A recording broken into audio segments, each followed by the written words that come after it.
Bonjour à toutes et à tous et bienvenue dans Cultive ton potentiel, le podcast qui vulgarise les concepts de croissance individuelle et collective selon une approche apprenante. Je m'appelle Lamia Rarbo, business et life coach certifié, et aujourd'hui dans ce 48e épisode, on va parler de comment faire face avec les décisions des autres. C'est un sujet intéressant et avant de parler sur le vif du sujet, j'aimerais te parler de mon LinkedIn. Alors moi, je participe en ce moment à un défi 21 jours qui s'appelle Défi Brique, où je publie en fait une brique par jour, à savoir un post par jour sur LinkedIn. Alors c'est un réseau certes professionnel, mais de plus en plus je l'aime bien parce que ça crée de l'interaction avec certaines personnes, de l'échange, donc des discussions assez intéressantes, quelque chose que peut-être que je n'ai pas forcément sur Instagram. Donc n'hésitez pas à voir mon LinkedIn, donc c'est simplement mon nom et mon prénom, donc Lamia Rarbo, et puis n'hésitez pas à me demander une demande de contact sur LinkedIn.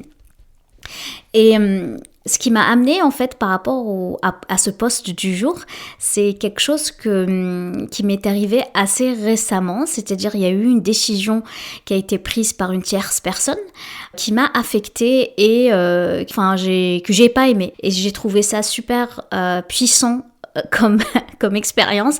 Donc c'est la raison pourquoi que j'ai décidé de faire ce sujet-là aujourd'hui. Donc je vais vous donner un peu plus d'informations un peu plus loin, mais c'est clair qu'on est tous et toutes confrontés, mais en fait à des situations où nous avons dû accepter les décisions prises par d'autres personnes.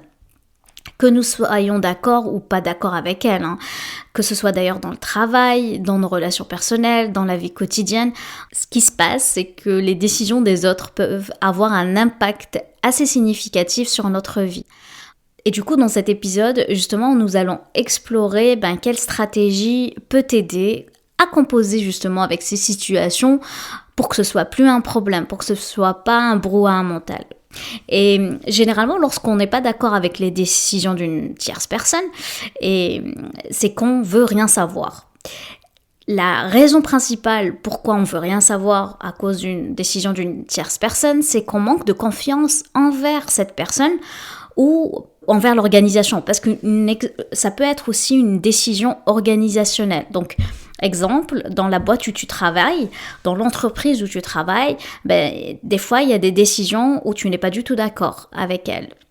Et généralement, on se dit « Oh, mais c'est pas cohérent, l'organisation, le système, etc. » Ça veut dire que le lien de confiance que tu avais envers l'organisation peut être brisé, ou dans certains cas peut être inexistant.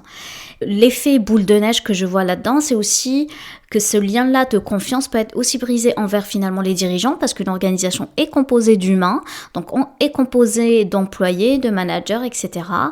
Il fait en sorte aussi que le lien peut être brisé aussi envers ces personnes-là. Donc c'est pour ça que c'est intéressant de regarder ça d'un point de vue plus objectif et de se trouver une stratégie justement pour ne pas créer pas créer ce lien, mais au contraire ne pas briser ce lien-là. Au niveau personnel, ça peut être aussi simple que la décision de ton mari de résilier le contrat de Netflix. Et là, tu vas te sentir trahi parce qu'il t'en a pas parlé, etc. Ça, c'est un exemple, mais ça peut être aussi le choix des vacances, etc.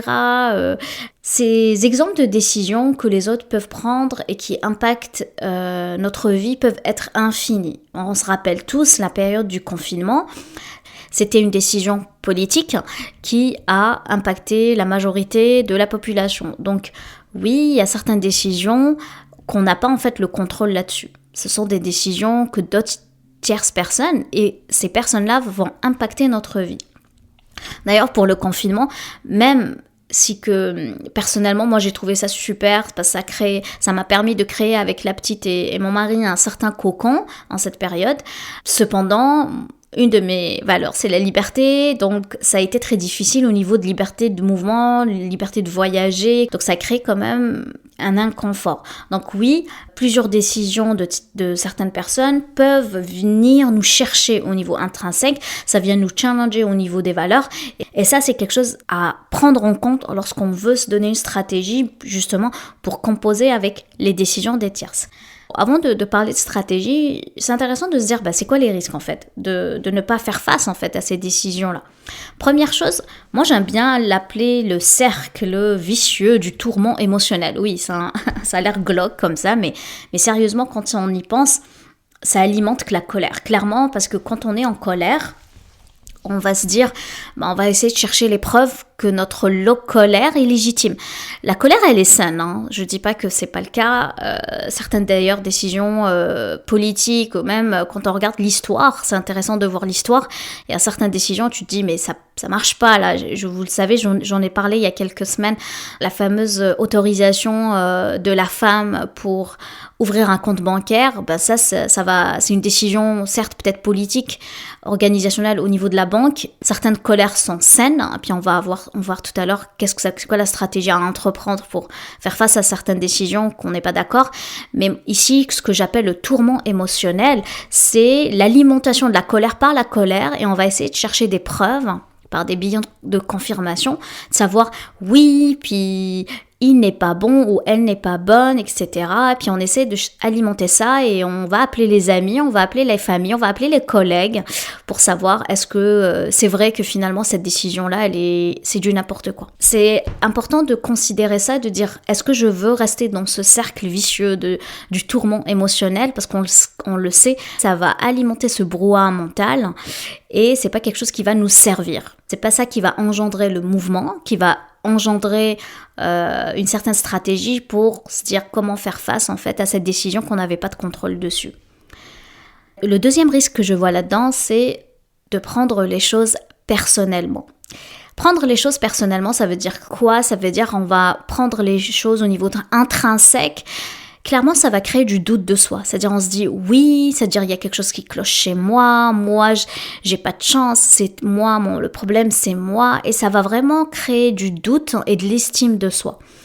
Et ça, on connaît, on sait ça va donner une certaine perception de toi qui est fausse, qui est faussée. Parce que en étant victime de la situation, parce que ici, clairement, tu vas trouver un bourreau, donc que ce soit l'autre personne ou l'organisation, donc tu vas trouver que eux, ils ont été méchants avec toi, ok? Donc toi, t'es victime là-dedans, ça c'est ce qu'on appelle le triangle de Karpman. Je pense que j'en ai jamais parlé, je vais faire un épisode dédié là-dessus sur le triangle de Karpman. C'est 3 rôles généralement qu'on a, soit le rôle de bourreau, donc celui qui est méchant, qui a mis les règles, qui a choisi les décisions. Après, on a la victime, celle qui se victimise, et on a un troisième rôle qui est le rôle du sauveur. Et l'idée, c'est de briser ce triangle-là, car on sait que ce n'est pas très sain d'avoir ces 3 rôles, parce que ce n'est pas ça qui va nous aider en fait à grandir en tant qu'individu ou en tant qu'organisation. Troisième risque aussi que je vois de ne pas savoir faire face aux décisions des autres, c'est ça brise les liens. Ça brise les liens, donc intrinsèques, on l'a vu, entre toi et toi, mais aussi avec les autres. Parce que finalement, le mari là qui a résilié le contrat de Netflix, en étant justement en colère contre lui, on crée pas de dialogue en fait envers cette personne, on brise les liens. Et c'est la même chose pour l'organisation. En disant que l'organisation n'est pas cohérente, que tel service ce sont des pas bons, etc.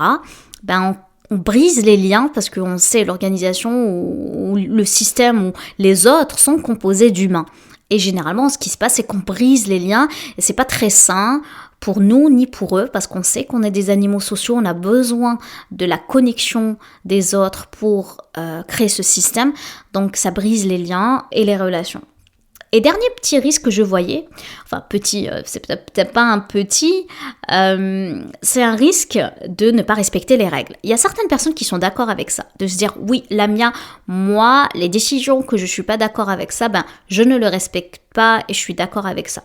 Ici, dans le non-respect des règles, où je vois le risque, c'est dans le sens où je vais me donner cette image-là de personne qui respecte pas les règles et je suis du coup en marge de la société, en marge de ma communauté et je veux me trouver un peu anormale. Moi, j'ai toujours été avec une certaine philosophie très très simple, on est tous uniques. Donc dire on est anormal, oui, moi je suis fière d'être anormal parce que je considère les 7 milliards ou personnes qui sont sur cette terre, on est tous uniques et on est unique dans notre unicité. Par contre, ce qui est un peu dangereux dans le fait de se dire moi je suis une personne qui respecte pas les règles et j'assume ça, etc. On endosse un habit en fait qu'on ne voulait pas au départ. Et juste faire attention à ça, d'être en fait anticonformiste, Je suis d'accord avec ça, même moi, je pense que je le suis un petit peu, mais l'idée c'est juste de dire, ok, est-ce que je suis là-dedans, mais dans le respect des uns et des autres? Voilà un peu le résumé des risques que je voyais de ne pas savoir faire face aux décisions qui ont été prises par d'autres personnes. Maintenant, tu vas te dire, ok, Lamia, c'est bien beau, c'est quoi la stratégie? Qu'est-ce qu'il faut faire? Une stratégie avec 4 étapes et qui te permettent justement de faire face et de composer avec les décisions des autres. La première chose à comprendre, c'est que nous ne pouvons pas contrôler les décisions des autres. Mais oui, nous pouvons exprimer notre opinion, nous pouvons donner notre point de vue. On peut même essayer d'influencer leurs décisions. Mais à la fin, c'est à eux de décider, surtout pour une organisation. Mais si tu es le DG, c'est toi qui décides. Et accepter ça peut être très difficile, de dire oui, mais j'ai influencé, j'ai fait des rapports et j'ai essayé d'influencer, fait mon plan de communication, etc. Mais si on n'est pas le CIO de cette organisation, on n'a pas le veto sur la décision, c'est eux qui décident. Et du coup, accepter cela peut être très difficile pour certaines personnes. Surtout si nous pensons que nous avons une meilleure solution. Ça c'est l'ego qui va rentrer en jeu. Il va se dire, non mais moi j'ai la meilleure solution, je suis sur le terrain et puis moi je sais des choses. C'est important de se rappeler que nous ne sommes pas les seuls à avoir une perspective différente et que les autres ont également le droit de prendre des décisions qui correspondent à leurs propres valeurs et intérêts. Donc il y a certaines choses peut-être qu'on ne sait même pas en fait. Donc c'est la première chose à prendre en compte, ok? On ne peut pas contrôler les autres. Deuxième point. Une fois que nous avons accepté que nous, on ne peut pas changer finalement la décision des autres, c'est intéressant de commencer à chercher les moyens de composer avec la situation. Et là, d'abord, c'est essayer de comprendre la décision prise et les raisons qui ont motivé cette décision. En fait, ce qui se passe, en comprenant mieux le raisonnement derrière la réflexion, en fait, nous pouvons mieux comprendre le pourquoi de la personne, le pourquoi de l'organisation lorsqu'ils ont pris cette décision. On va trouver du sens. Et cela peut nous aider à voir les choses de leur point de vue et trouver des moyens de collaborer pour atteindre des objectifs communs. Parce que dans tous les cas, on veut collaborer en fait. C'est comme un enfant. Un enfant, je vous donne l'exemple de ma fille, lorsque je lui demande de faire quelque chose, est-ce que tu vas penser qu'elle va me dire « Oui, ma maman adorée, je vais tout de suite ranger ma chambre ou je vais jouer dans ma salle de jeu ?» Mais non, sa première réaction « Pourquoi ? Pourquoi je dois faire ça? Pourquoi ?» Donc, notre enfant intérieur, oui, sachant que j'aime pas trop cette expression, mais bref, notre enfant intérieur, quand quelqu'un prend une décision pour nous, qui va impacter notre vie, première chose, c'est pourquoi? Quel est le sens? Quel est le sens, en fait? Cette décision-là va nous impacter et on veut comprendre le sens. Donc, l'enfant qui dit pourquoi, c'est sain. Voilà. Donc, l'enfant qui dit pourquoi, c'est complètement sain. Donc, oui, l'idée, c'est de comprendre le sens. Et beaucoup d'organisations, je trouve que ils échappent ça. Ils échappent cette partie parce que on prend des décisions, mais il n'y a pas forcément la communication autour du sens. Après, qu'est-ce qui se passe? Une fois qu'on comprend le sens, ensuite, c'est important de se rappeler que nous avons toujours les choix. Là, la troisième étape, là, c'est reprendre le pouvoir. Comment? Même si on ne peut pas, en fait, changer la décision des autres, nous pouvons toujours choisir notre propre réponse à cette décision. Ça, tu reprends le pouvoir, c'est-à-dire nous pouvons choisir de l'accepter, de trouver un moyen de travailler avec, ou nous pouvons choisir de prendre nos distances et de chercher peut-être d'autres options. Donc c'est important de garder à l'esprit que nous avons toujours le contrôle de notre propre comportement. Oui, on a le contrôle sur notre propre comportement. Donc notre comportement, ce sont des actions sur nos propres décisions. Et ça, mes amis, c'est le secret d'une saine relation à soi et aux autres. Je vous donne un exemple, il y a quelques jours, donc j'ai reçu une rétroaction. Et ça m'a littéralement rendu malade. Oh non, j'étais tellement en colère que j'en pleurais de colère. Bref.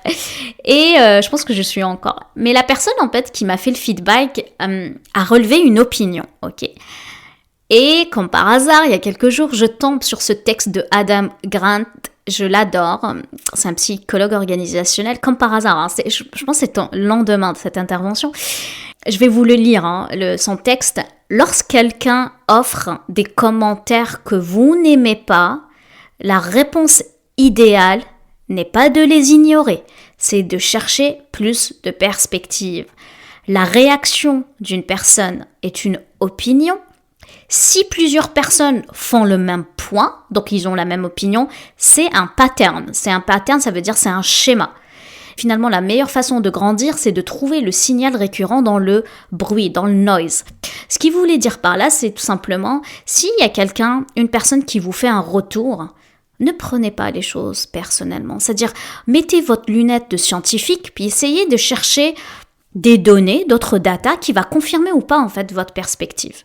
Et chercher plus de perspectives. Et juste confirmer ou non une certaine théorie. Peut-être que la personne qui a fait cette opinion, exemple dans mon cas, elle avait une certaine hypothèse. Bon, ça a été très maladroit de sa part, je ne rentrerai pas dans les détails, mais la personne, en fait, s'est basée sur un élément. Et l'idée, c'est juste de prendre un pas de recul et de changer la perspective et de dire, tiens, si je récupère plusieurs autres données, est-ce que ça va confirmer ou pas cette théorie ? Parce que ça reste une théorie. L'opinion d'une personne, ça reste une théorie. Et ce qui est intéressant là-dedans, c'est de ne pas, ce que je disais tout à l'heure dans le deuxième point, de ne pas prendre les choses personnelles et de comprendre en fait le sens derrière la démarche, le sens derrière l'opinion. Et ça, c'est vrai, ça prend beaucoup d'énergie, beaucoup de recul et beaucoup de réflexion et d'introspection pour nous permettre d'avoir cet état d'esprit. Donc voilà, ça c'est pour l'étape 3. Maintenant, dans la dernière étape, il est important de prendre soin de soi lorsque nous sommes confrontés à des décisions des autres qui ne nous conviennent pas. Oui, je sais, c'est pas évident de dire oui, le take care, prendre soin de soi. Je sens que tu es étonné de cette stratégie, mais oui, il faut prendre soin de soi parce que ça vient nous chercher. Ça vient nous chercher au niveau émotionnel et au niveau intellectuel parce que c'est normal, ça vient chercher nos valeurs. Donc, cela peut signifier prendre du temps pour réfléchir. Prendre soin de soi, je te demande pas de prendre un bain avec un massage, c'est pas ça.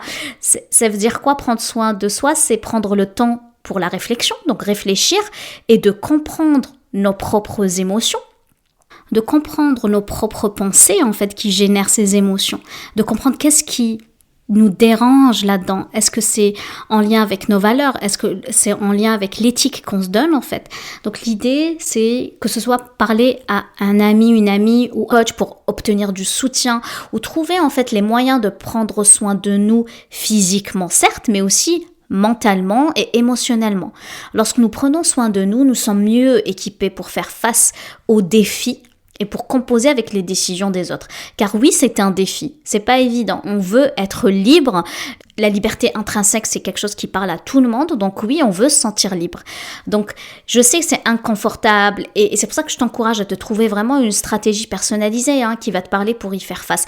Je sais que personnellement, une de mes raisons, un de mes pourquoi qui me pousse à faire ce travail que je suis en train de faire, donc à devenir entrepreneur, à donner de la formation, à offrir des programmes de coaching. C'est pour pouvoir en fait m'accorder cette liberté-là de mes décisions 100% de mon temps.